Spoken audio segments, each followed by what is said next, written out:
Hello everyone, my name is Pixlriffs and welcome back to the Skyblock Survival Guide. I hope you guys are having a good day. We're back here in the Skyblock world, which, as you can see, is a bit of a mess. It's a bit of a mixture of slabs and full blocks, cobblestone and stone, wood everywhere, grass in some patches, and some of this stuff is, to be honest, looking a little bit shabby. So today, I think we're going to take a break from the progression of Skyblock to make the whole thing look a little bit nicer. And for that, we are going to have to acquire a bit more material because my chests, while they are full of other things like cobblestone, don't really have all that much else going on inside of here. We do, however, have access to the full range of trees, give or take a limited amount of dark oak, and I would really love it if the Wandering Trader showed up one of these days, but I do think I need to spend a bit more time hanging around here for him to show up, instead of being down here at the bottom of the world with his distant cousins, the villagers, who have served me very well up until this point, and we now have a lot of iron that we can work with. I've got a lot of emeralds and stuff that I can use to trade.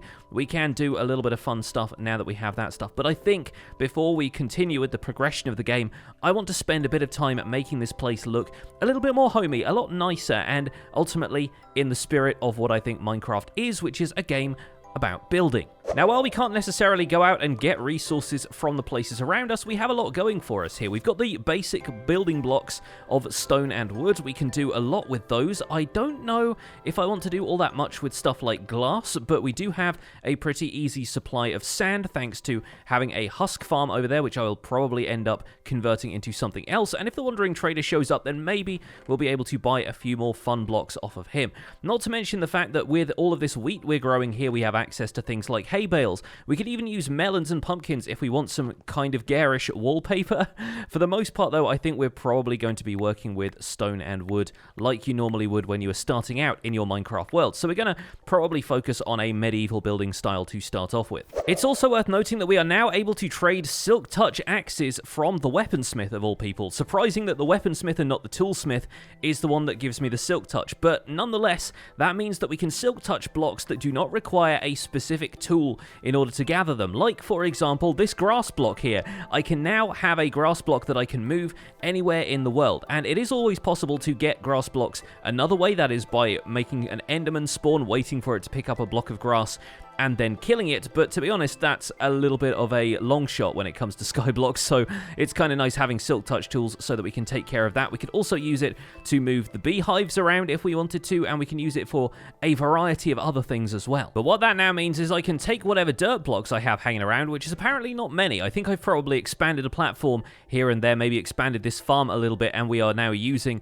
all of that dirt to farm sugarcane and crops and that kind of stuff. But with a little bit of extra dirt, probably after running it through a composter somewhere, we can create a new grass platform anywhere we want, and that is going to be where I will end up building my house. And I feel like what we've done here is expand outwards a whole bunch, but not really work with height all that much. So I think maybe we'll try and set up a little bit of a landscape over here that I can build a house on. It's going to be away from the farms and stuff. It's going to be away from anything that needs direct sky access. We don't really have anything built down here right now, so I think what I'm going to do is set up a little house area over here.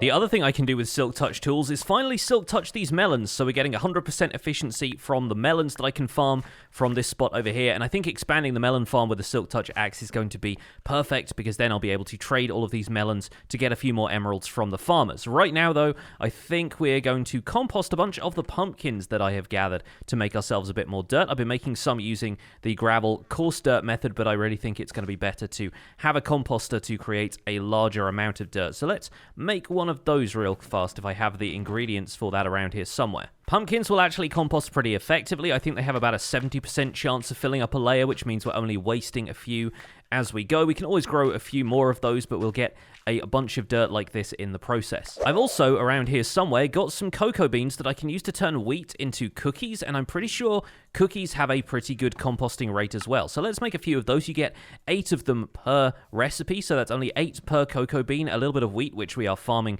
renewably over here, and yeah, those fill up the composter pretty well, so that's actually a pretty decent way of getting some nice easy dirt. We do need to set up a cocoa bean farm of sorts, but we can do that over here on the jungle tree, and you can bone meal cocoa beans in order to grow them. We got plenty of bones from the mob spawner, so nice and easy to get a renewable source of cocoa beans without having to set up any kind of automatic farm for them. And with a stack of wheat and half a stack of cocoa beans, I can make myself nearly 4 full stacks of cookies, which is going to be perfect compost fodder right here, so that I can make a nice front lawn, I think, for the house over here. And there we go, more than half a stack of dirt later, I think we are good to go on Operation House. So let me build up a little bit over here. I'm going to use some full blocks and some slabs for this. I like the idea of us having something that looks a bit like natural terrain, but obviously with slabs in it, which is kind of cool. And I think we'll work in a few details here and there as we go. But I think for a start, it's going to be nice to build up a little platform over here that feels like a more natural slice of Minecraft. Yeah, this is getting there. This is not too bad. I like the idea of having like a little stone causeway almost heading up to the house, and nice to work in a little bit of cobblestone here and there, but not have it be the primary building material like it is over on this platform. Of course, we will need to make sure that we light this stuff up adequately. I kind of want to make some lanterns now that we have access to those with more abundant iron ingots, so I'm going to break some of that down into iron nuggets. Making lanterns is going to be so nice in this world. Oh yes, nice for a bit of atmosphere. A lantern, nice for a little lamplit path as we walk up towards the house, and I think somewhere around here we are going to start making this into a grassy platform that will form the front lawn of this little house we're building. So with that, we will expand the dirt out here. I think I'll probably pop a grass block there and then just surround it with dirt so that it can spread nice and easily. We'll pop down a couple of torches so that it can spread at night if I leave it to go to night. But I think what I'll probably do now that the turtle eggs are grown and we no longer really need to work with night, I will probably just keep skipping the night to make it day again. Also avoids any mobs spawning up in here when I haven't lit it up fully quite yet. Then in the area that we want to build the house, I think I'll start placing down a platform of full stone blocks just as a decent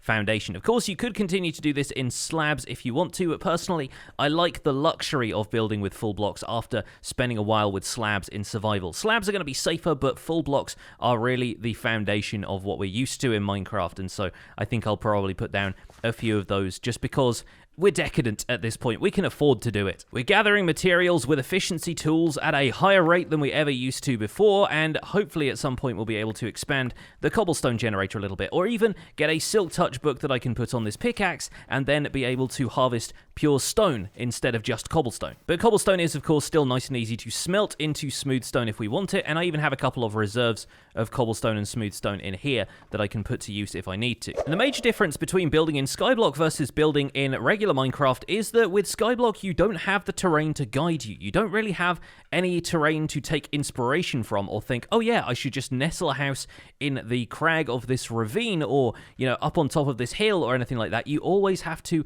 decide where the terrain is going yourself. So in this case, we're actually going to keep things relatively flat, but I like the idea of building with a little bit of height in the house, giving it a little bit of character. Maybe build up something that has a footprint of interlocking 5x5 or 7x7 squares, and then build that up into a more eccentric layout for a house. We've certainly got the materials to do it, so why not? But those materials still come with a price, and the price, of course, in Skyblock is time. We're going to spend a bit of time off camera gathering all of these materials up, and when we come back, I think we'll start up a time-lapse and we'll get this house built.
Hey folks, welcome back. I hope you enjoyed the time-lapse. Look at our house, our lovely little Skyblock house. I'm really happy with the way this came together. Kind of started off as one of those interlocking square designs, but then thought, no, I'll just kind of wing it, freestyle a little bit, and came up with this absolute blinder of a house. I'm really enjoying it so far. I think it's great. I think it's got a couple of residents already in the form of this sheep right here, and hopefully no mobs hiding inside of here. I did take every precaution I could to make sure that the interior of this at least is either lit up or slabbed over to prevent mobs from spawning in here, because the last thing we want is to open the door and have a creeper right in our faces. Having said that, there are a couple of nooks and crannies where we can hide some stuff away, and I am hoping that we can at least get some storage in here to make it feel a little bit more homey. But in the little section here, we finally made a good use of one of those village bells. I turned this into a bit of a bell tower, so I kind of like that as an idea.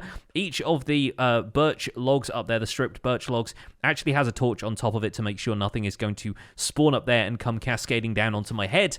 We got some leaves from the trees thanks to the shears that we had. We even sheared some vines so we could make some mossy cobblestone. I think that really sets this thing off, and I think I'll probably bone meal the grass here and there just so it can look a little bit more kind of pastoral, maybe even have like a little pathway leading up to the door. How about that? Yeah, that's kind of nice. Unfortunately, I can't put any gravel in here because as soon as I break one of those, it disappears, but I think maybe we'll put a little bit of cobblestone in there or something like that. One of the other things I wanted to highlight for you guys, and this is something that you would probably never do in a regular world, but it's something we can do here in Skyblock to get these resources. You can combine cobblestone and quartz in a crafting interface 2x2 like that in order to get yourself some diorite. And why are you getting diorite, you might ask? Well, because you can then combine diorite and cobblestone in a 2x2 and get yourself 4 blocks of andesite. Isn't that lovely? We're actually able to get andesite in this world, even though it's not going to naturally occur in the environment. And the diorite, andesite, and granite crafting recipes are probably something you would never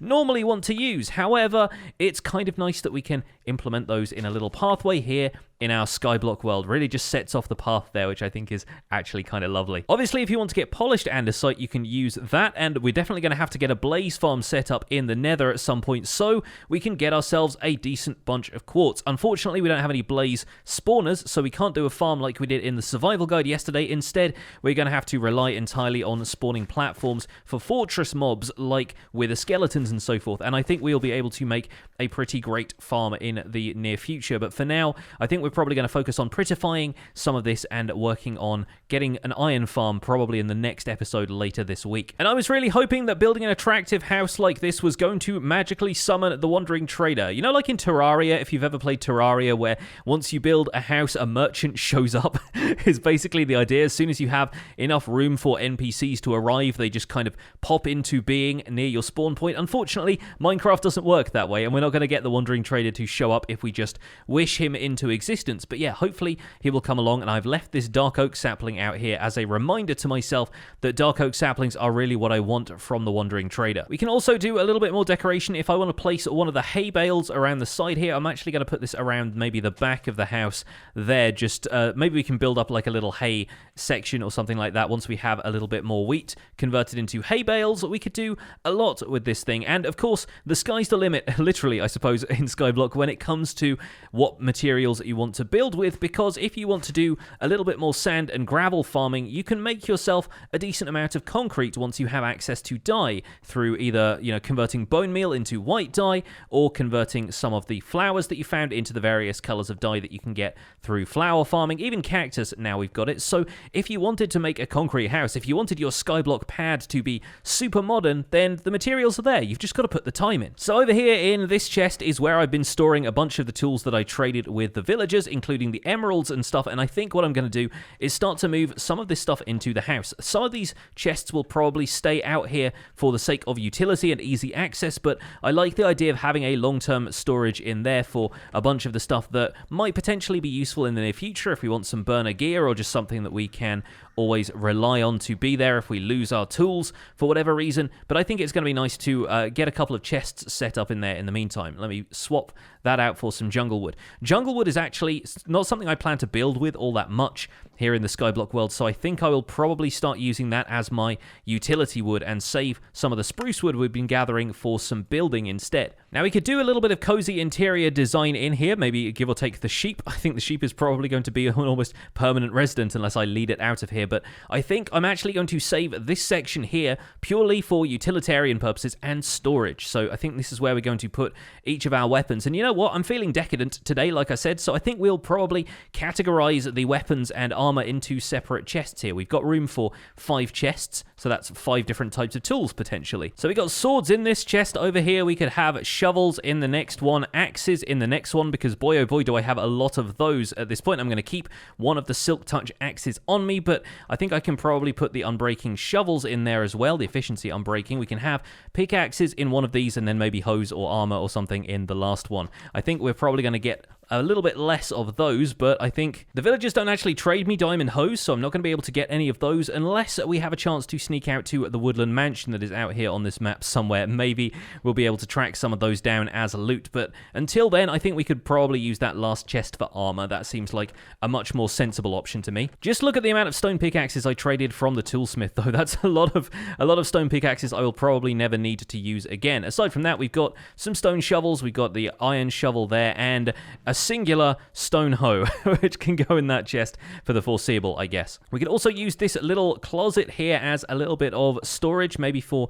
a bit of armor, perhaps. Something like that could go in there, and I want to do a little bit more interior stuff on this in the near future, but we might do that between episodes because it's not exactly essential. Then again, the house itself isn't exactly essential, so I'm not sure why I'm worried about that. We've got some armor in here. I guess we've got a Luck of the Sea fishing rod as well, and we could potentially imbue that with some more enchantments now that we have access to an anvil. Let's see what we had in here. Yes, Luck of the Sea 2 on there, Luck of the Sea 2 on there as well. And despite the fact that Blast Protection 4 sounds like a sensible thing to put on some armor, I kind of want to save looting for this sword as we continue to buff the sword up. So I think I might put the Luck of the Sea from this book here instead on the fishing rod. We will get rid of the knockback and blast protection enchantments and hopefully fish up something like that or trade it from a villager. But Luck of the Sea 3, we are likely to land a few more enchanted books with that. We've even got a few axes in here, and I'm tempted to leave those there just so we have access to them by the tree farm, but considering we have diamond axes at our disposal as well, I think those are probably better off going inside the house as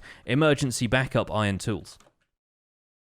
I'm actually going to put a bit of a hallway in here. I'm thinking interior design now, and I kind of like the idea of having a space at the end here with maybe a little table or something like that. We could put an armor stand here or something like that, just as though it's watching the door and guarding the place, and then have a right turn into our storage area, a left turn into this area, which feels more like a living area to me. This feels like it should be a pantry, and oh gosh, now I have hung the door the wrong way around, and I'm probably going to put it back there again. There we go.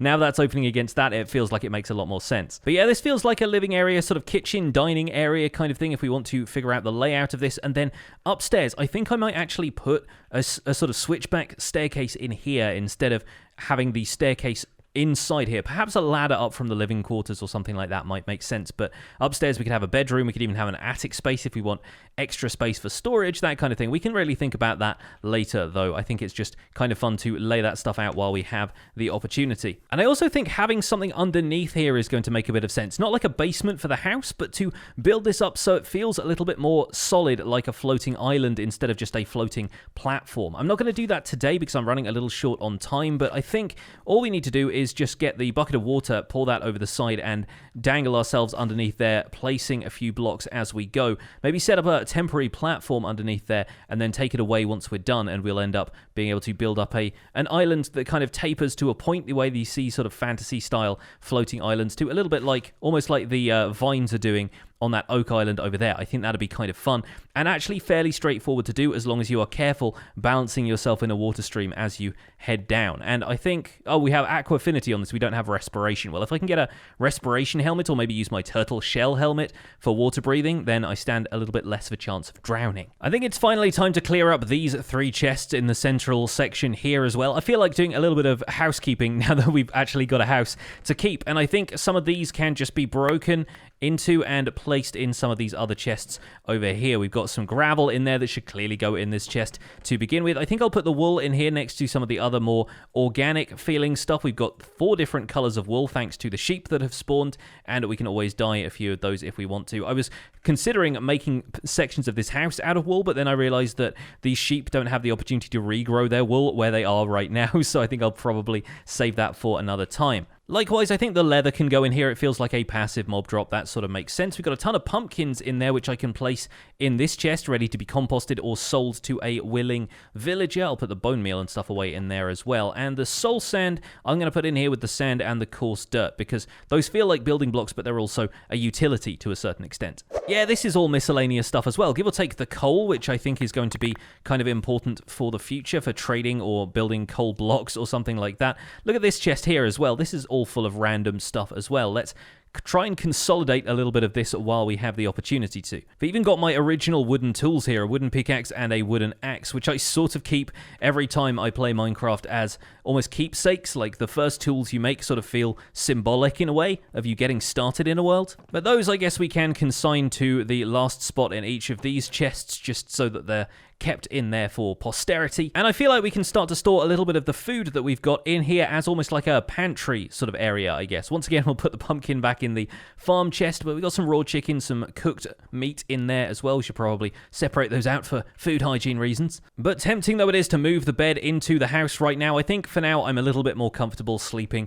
under the stars. And I have tried my best to light up the roof of that house as much as possible, but I can definitely see there are a couple of places up there where if I let it get to nighttime, mobs could potentially spawn. So that is the risk of building something a little bit more complex in Skyblock, is that you end up creating spawnable spaces for mobs. So just be aware of that and make sure you light up your builds to the best of your ability. Conceal the lighting if you can, of course, because it's always nicer if you don't have to look at it with a torch spam all over the roof or something like that. And I've tried to hide some torches in amongst the leaves there where I can, but I will definitely add a lantern or something to the top of the bell tower there just to make sure that nothing's going to spawn up there if I spend a little bit too much time away. Last of all, this chest here is mainly other food supplies. Once again, we have like sticks and stuff in here and miscellaneous things which are already stored elsewhere, so I will break that down. We'll get all of the food and stuff out of there, and oh wow, doesn't that feel a little bit better? Those chests have been there since like episode 1, so it certainly feels like we're getting a bit more organized when we move some of this stuff around. Let's put the sugarcane in there. Let's put some of the mushrooms away with the potion brewing supplies. Leather and feathers can go in there together. I might even leave some eggs there because we could do an automatic chicken cooker later on. And how about the honeycomb as well? Let's leave the honeycomb in there. We've got a pufferfish in there that I guess I fished up nice and early that we can always add to the pufferfish in there. And then the rest of this food and stuff can all either go in the agricultural chest over here in the case of the wheat and maybe the apples. And then the rest of this meat can all go into the house for if we want to cook up a nice steak dinner. I'm going to keep this little smelting station here for now, along with a few other supplies and that one sea pickle that we still need to be able to place on coral in order to bone meal. There are a couple of different ways of getting coral, still kind of waiting on the wandering trader to show up, but now at least I feel a little bit more organized, and I hope you guys are a little happier with the layout. I am super happy with the house, and I can't believe we've built ourselves a house with a lovely lamplit path in Skyblock. It's starting to feel like home already, and I hope you guys enjoyed this episode of the Skyblock Survival Guide. My name has been Pixlriffs. Don't forget to leave a like on the episode if you enjoyed it, subscribe if you want to see more, and I'll see you guys soon. Take care. Bye for now.